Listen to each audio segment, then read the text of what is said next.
as he becomes more active in this exercise in self-representation, he took to social media last night, and he pushed back on the idea that he's an injury risk. He had a couple of very interesting tweets. First one, I don't remember me sitting out on my guys week 1 against the Jets to week 12 against the Broncos. How come all of a sudden I sit out because of money in which I could have gotten hurt at any time within that time frame? When we know the Super Bowl has been on my mind since April of 2018, what he's saying there is I didn't hold out. I could have held out. I could have said to the Ravens, I'm not showing up for training camp on my 5th-year option. I'm not playing for $23 million. I want my contract. I refuse to play. Or if he was going to shy away from playing, if he was going to have what they call the blue flu, where you pretend to be sick and you're not sick, you just can't play. Oh, my hamstring. Oh, my stomach. Oh, whatever injury you want to embellish or flat out fabricate. He didn't do that. He was actually injured. Once he was injured, the question was, when is he coming back? And it wasn't helpful to him that, guys like John Harbaugh were suggesting he could come back from it. Yeah, he could come back from it. It's not a season ender. No, he'll be back. And there was stuff out there about whether or not he could play with an injured PCL. Was he facing further injury risk if he played with an injured PCL? And the narrative was he's not facing further injury. So there's been this idea that he tapped out because of his contract, that he didn't come back because of his contract, this is where it gets complicated, because either he didn't come back because he was truly injured and he is injury prone and we need to be concerned, or he didn't come back because of his contract, and that's a different issue. That's a different explanation. Yeah. Bottom line is he didn't come back. Right. And I understand he didn't hold out, but he suffered an injury, and there's enough out there that makes you think the Ravens, coaching staff, players wanted him back, thought he could come back, and he didn't. And that's just there. Yeah, I don't know there. what it means to another team, but it's just there. It is there. I think that is less concerning than the actual injury, right? I think the injuries are going to concern teams more than anything. I think, I don't question Lamar. I get it. I thought maybe he was going to come back and play too. But, as far as competitive and want to play and do all that, if he was close to 100%, he would have played. If he was anywhere in that range. This is the guy that is playing on the beach, diving over jet skis. And, I don't think he knows any other way except play, go, play. That's what I do. That's what I want to be. So, I'm not going to buy the sat out because, wait, I'm a little banged up. I could have played, but I want a new contract. I'm just not going to buy it. And nothing about the human being in that department has told me that would be the case so far. All the guy ever wants to do is play and go. So I'm going to take him at his word that he wasn't good enough to play. And I heard that from people down there. You know that at the end of the year. I was telling you. I had people telling me he was week 17, 18. He was had a huge knee still. It was a balloon. So that's where I also will believe him, just because I kind of heard it through the grapevine as well. He also said this on Twitter late last night. Let's get real. I'd rather have a 100% PCL than go out there and play horrible, forcing myself to put my guys in a bad situation. Now that's selfish to me. Someone responded by saying the conversation isn't whether you sat with 100% PCL. The conversation is you sat out with a 90% PCL, which others would play on at a risk of further injury. Same as how many don't think you want a fully guaranteed deal, but still think you'd want like $200 million fully guaranteed. I guess what this person is suggesting is he's playing games with semantics. Yeah. Lamar said 90% is 100% to me. I wasn't there at all. So are you going to continue to question me after this statement as well? So what Lamar seems to be saying is he wasn't even at 90%. Right. It's not 90% he would have played. 90% and he could have played. Right. He's not at 90% he would have played. Now, look, again, this is where it would have helped to have an agent. But I firmly believe, and I've supported him from the get-go. I said this at the time. When you don't have your long-term contract, when you don't have the financial security that you've earned, why would you go out there at anything less than 100%? Why would you go out there if you have any concern? We talked about the Brandon Marshall angst when you were his teammate in Denver as he was entering the final game of a meaningless regular season where you weren't making the playoffs, but he had to go play, and he was on the brink of getting the contract that he had earned. How do you get yourself in the right mindset to go out there and throw caution to the wind when you don't have the financial security? So I would have, and I use this example all the time, this is where an agent's valuable. an agent gives the player the advice that the agent would give his or her son, brother, uncle, nephew, whoever, anyone I care about, this is the advice I'm giving. I would have said, don't play. You don't have your contract. Don't play unless you're 100%. So, again, when you don't have an agent to make the case for you, you're put in an awkward position where it looks like you're making excuses when you try to talk these things through and get people to understand where you're coming from. I understand where he's coming from. I don't have my long-term financial protection. I'm going back and I'm playing with nothing by way of security. Regardless of how we got to this point, I have no security right now. Why would I take that risk when there's no protection for me on the back end? Yeah, it's perfectly, it's fine. It's perfectly fine, to do that. If you're not, why take that risk? I'm not mad at players for that. It's hard. It's a hard game when you're 100% healthy. It's really hard when you're not totally healthy and then you want to be somebody to go lay it out on the line. And, yeah, they're, on the precipice of breaking it, breaking the bank and setting their family up for generational wealth. It's a tough thing. I wouldn't even be mad at him if he was 88% or 90% and he didn't play. I won't be, but again, I don't think that's the way he is. I think he is, like he said in the tweet, if he's 90%, he would have gone. He would have done it, but he wasn't there. But it's a tough situation, and it's one of the unspoken truths of the NFL a little bit with guys at the end of their contract. We get a lot of talk about, this coach is coaching in his last year of his contract. This is unfair to him. He's in a dead year. And it's just like with the player, it's just like, screw him. Screw him. Go out there, lower your head, and get in another car crash. And it's part of the business, and it is definitely in players' minds. The tweets that I saw last night before going to bed caused me, for the first time, to consider something. I want to sound it out with you. I want to talk it out with you. I'm not sold on it yet. Okay. And I'm not saying it's going to happen. Okay. But I remember back during the week that we took off after the Super Bowl, I did a few episodes of PFTPM, and somebody asked me at that point, is there a chance Lamar Jackson sits out the 2023 season? My first reaction was he's not sitting out. And then when I started thinking about it, it's like, there aren't many dominoes that have to fall to get to the point where he doesn't play in 2023. And it's as simple as no other team makes a play for him, which is what's happened. The Ravens and Lamar Jackson don't work out a long-term contract. We get past the middle of July where all he can do is play on a one-year deal. The current tender offer is $32.4 million. He says to the Ravens, I'm not playing, if you're only paying me $32.4 million, I'm just not going to play this year. It's not a huge leap of logic to get to the point where Lamar Jackson sits out 2023. I want to look at it more broadly. When you look at where he is right now, yeah. When you look at how he's conducted his business, and I'm not criticizing, I'm trying to glean from how he's conducted his business, how he may conduct his business in the future. That's the only predictor we have. And I think one of the realities is we all kind of accept that Lamar's very unpredictable. We don't know what he's going to do. We don't know what he really wants. And part of that is he doesn't have somebody speaking on his behalf. So it's a mystery. We don't have that. We're starting to see some of it, but we haven't historically had it. So when you consider, for example, the fully guaranteed contract, wants a fully guaranteed contract or $200 million fully guaranteed, some huge amount of money, whatever it is. Yeah. He wants what he wants, and he's not going to give in, and he's never going to give in. And it becomes a point of pride. That stubbornness becomes ego, becomes pride, becomes I'm not going to give in. Then you've got the agent thing. I'm not going to hire an agent. And he feels like he's getting pushed to hire an agent. What does he do? He doesn't give in. He gets more determined to not hire an agent. And I think he's more determined than ever after all the stuff that happened last week with Ken Francis. And he may feel like the union's working against him now and the agents are trying to put pressure on him and everybody's trying to paint him into this corner, and he refuses to give in.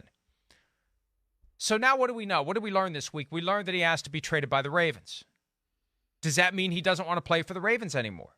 Does that mean he's done with the Ravens? He's asked them to trade him. Is he done? Has he decided, I'm done with the Ravens? If that's the case, Chris, I don't look at just 2023 anymore. You look at no team out there that's interested in him. No team out there is making a run at him.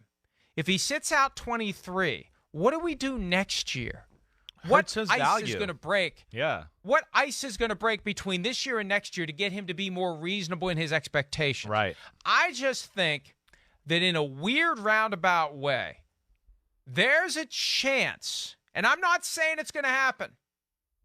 But when you look at all these factors, nobody's interested. He doesn't want to play for the Ravens. He's not getting an offer that he's happy with.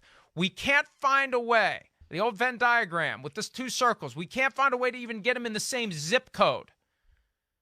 I think there's a chance he never plays again. I think there's a chance the train keeps rolling without him in 23 and he doesn't play. And then next year, again, how do we break this? If he doesn't hire an agent, if nothing changes, if he continues to be stubborn, if he continues to dig in, when does it change? It reminds me of Colin Kaepernick. It's different. Yeah. Very different context. But at the core, you've got somebody who's stubborn and wants what he wants, and you've got a group of people who are equally stubborn and want what they want, and there's no middle ground. Yeah. Until there's a middle ground, this guy's not playing.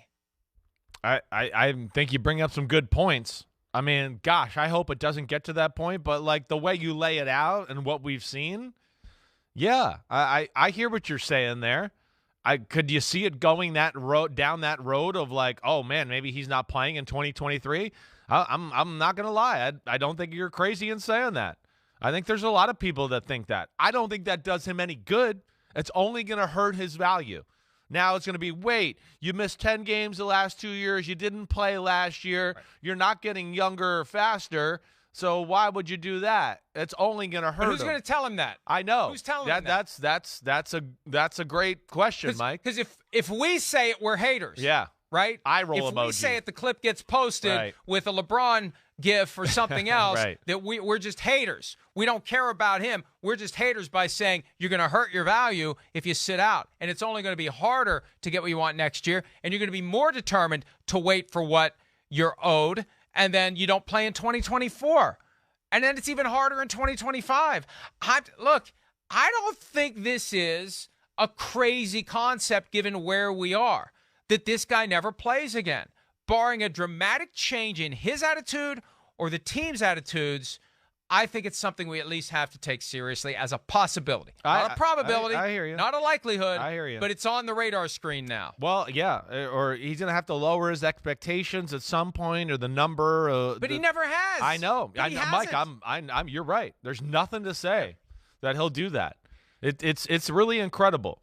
You know, it's incredible that, you know, too, when I think about it at a base level, right? And my wife even said this to me over the last week. She's like, man, he's just obsessed with this Deshaun Watson contract, huh? And sometimes we get so deep in the weeds in so many different subjects, you just get back to the base root of the whole thing. When she said that, I was like, yeah, you're right. Basically, that's all it is. It's this obsession of this contract, of Deshaun Watson and what he thinks he should get, and he deserves more. And I don't know if there's a personal competitiveness with Watson or whatever there, but it's just amazing we are where we are. And, you know, we know that he's been offered a contract that's top of the market, as good as anything we've ever seen except for maybe one contract. So that's where I think as fans we just go, I don't know what the hell's going on, and I don't know what to expect from Lamar Jackson. Well, let's put it in a different context that we can all relate to. I understand why Lamar Jackson feels the way he does. Let's say that these guys are salesmen working for the same company, okay? And they're both really good salesmen. But one guy won the award for Salesman of the Year. Top Salesman of the Year, most valuable salesman in the entire company.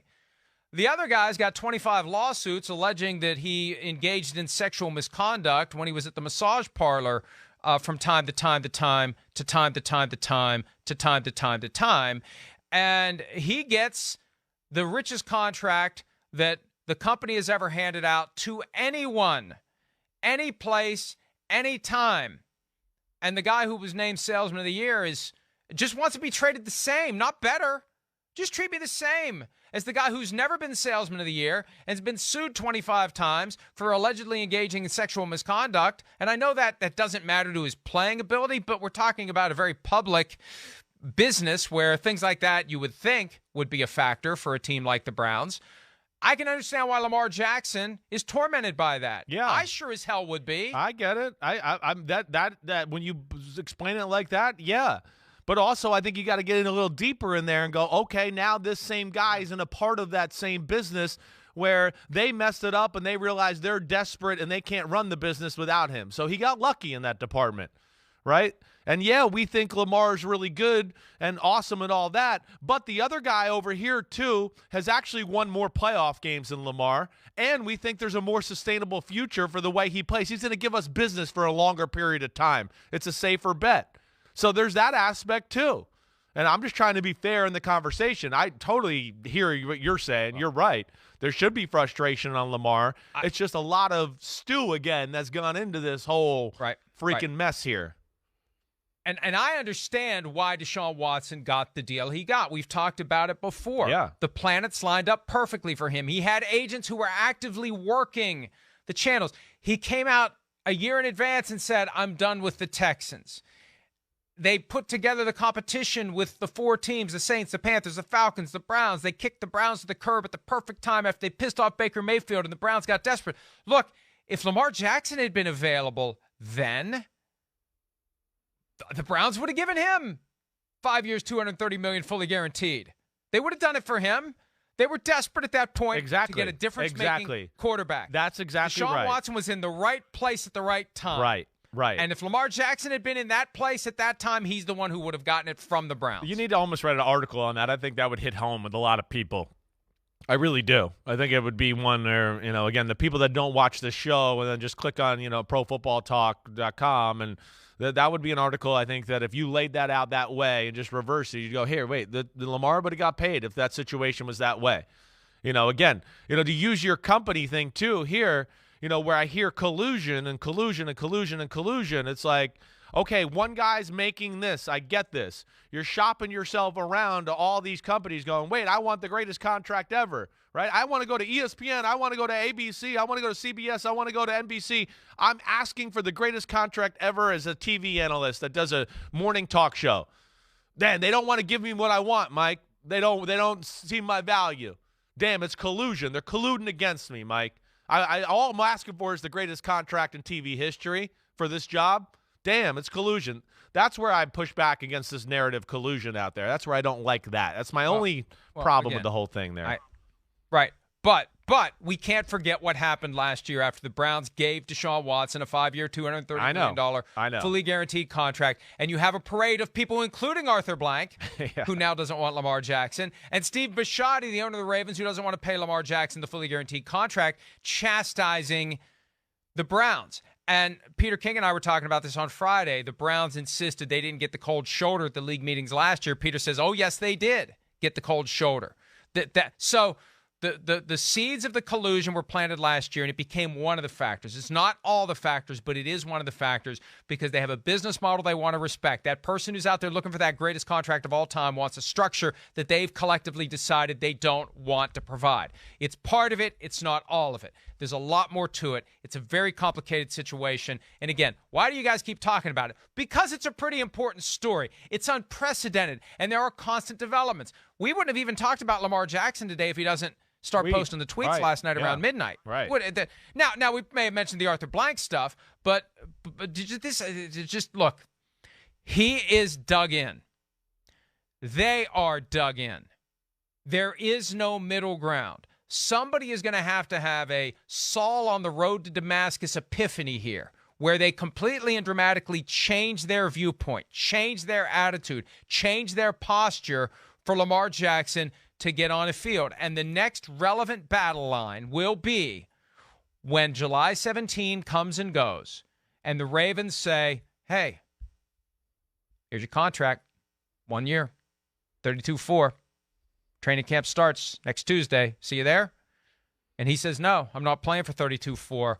What can they do then to bridge that gap? And is his message not, I want more money to show up? Is his message, I already told you guys I'm done with you. I'm not playing for you. If that's the message,